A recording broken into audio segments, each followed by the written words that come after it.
ചുങ്കത്തറ പഞ്ചായത്തിലെ അവിശ്വാസ പ്രമേയത്തിൽ UDF-നൊപ്പം നിന്ന CPM അംഗം നുസൈബയുടെ ഭർത്താവിന്റെ കട അടിച്ചു തകർത്തതായി പരാതി. സുധീർ പുന്നപ്പാലയുടെ ഓൺലൈൻ സേവന കട CPM നേതാക്കൾ അടിച്ചു തകർത്തു എന്നാണ് പരാതി. SP-ക്ക് പരാതി നൽകിയിരിക്കുകയാണ് സുധീർ. ചുങ്കത്തറയിൽ നിന്ന് വിപിൻ C. വിജയൻ ചേരുന്നുണ്ട് വിവരങ്ങളുമായി. വിപിൻ, ചുങ്കത്തറയിലെ രാഷ്ട്രീയ നീക്കങ്ങൾ നമ്മൾ കണ്ടതാണ്. അതിന് പിന്നാലെ CPM നേതാക്കളുടെ ഭീഷണി, ഇന്നലെയും ഏരിയ സെക്രട്ടറിയുടെ അതുപോലെ CIT നേതാവിൻ്റെയൊക്കെ ഭീഷണി, ഇത് വലിയ വാർത്തയായതുമാണ്. അതിന് പിന്നാലെയാണ് ഈ കട അടിച്ചു തകർത്തിരിക്കുന്നു എന്നുള്ള ആക്ഷേപം, പരാതി വരുന്നത്. എന്താണ് അതിൻ്റെ വാസ്തവം?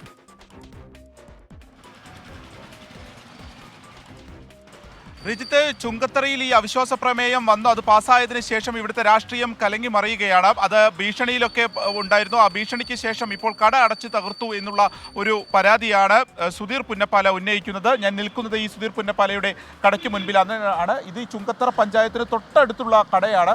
ഓൺലൈൻ സേവനങ്ങളും ഫോട്ടോസ്റ്റാറ്റും ഒക്കെയുള്ള ഒരു കടയാണ്. അപ്പോൾ ഈ കടയ്ക്കകത്ത് ഇന്നലെ ഒരു 2:30 5-അംഗ CPM-ന്റെ ഇവിടുത്തെ പ്രാദേശിക നേതാക്കൾ വരികയും കട അടിച്ചു തകർത്തു എന്നുള്ളതാണ് ഈ SP-ക്ക് നൽകിയിട്ടുള്ള പരാതിയിൽ പറയുന്നത്. ഇവിടുത്തെ പ്രിന്റിംഗ് മെഷീൻ ഉൾപ്പെടെയുള്ളവ തകർത്ത് അവർ തന്നെ ഷട്ടർ ഇട്ട് അവർ പൂട്ടിയിരിക്കുന്നു, പുതിയ പൂട്ടിട്ട് പൂട്ടിയിരിക്കുന്നു എന്നുള്ളതാണ് ഈ പരാതിയിൽ പുന്നപ്പാല പ്രധാനമായും പറയുന്നത്.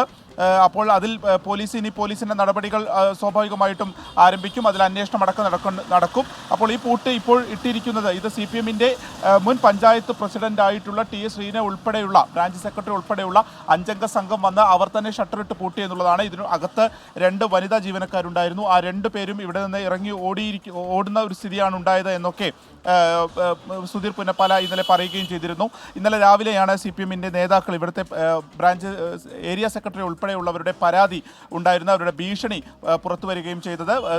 ഇതിൻ്റെ ഒരു ഭവിഷ്യത്ത്, അതായത് ഈ അവിശ്വാസ പ്രമേയത്തിൽ എതിർത്ത് വോട്ട് ചെയ്തതിൻ്റെ ഒരു ഭവിഷ്യത്ത് അനുഭവിക്കേണ്ടി വരുമെന്നൊക്കെ രീതിയിലുള്ള ഭീഷണികൾ ഇന്നലെ ഉണ്ടായിരുന്നു. അതിനുശേഷമാണ് ഇപ്പോൾ ഇത്തരത്തിലുള്ള ഒരു പരാതി സുധീർ പുന്നപ്പാലയുടെ ഭാഗത്തു നിന്ന് ഉണ്ടായിരിക്കുന്നത്. വിപിൻ C. വിജയൻ വിശദാംശങ്ങൾ നൽകുകയായിരുന്നു ചുങ്കത്തറയിൽ നിന്ന്.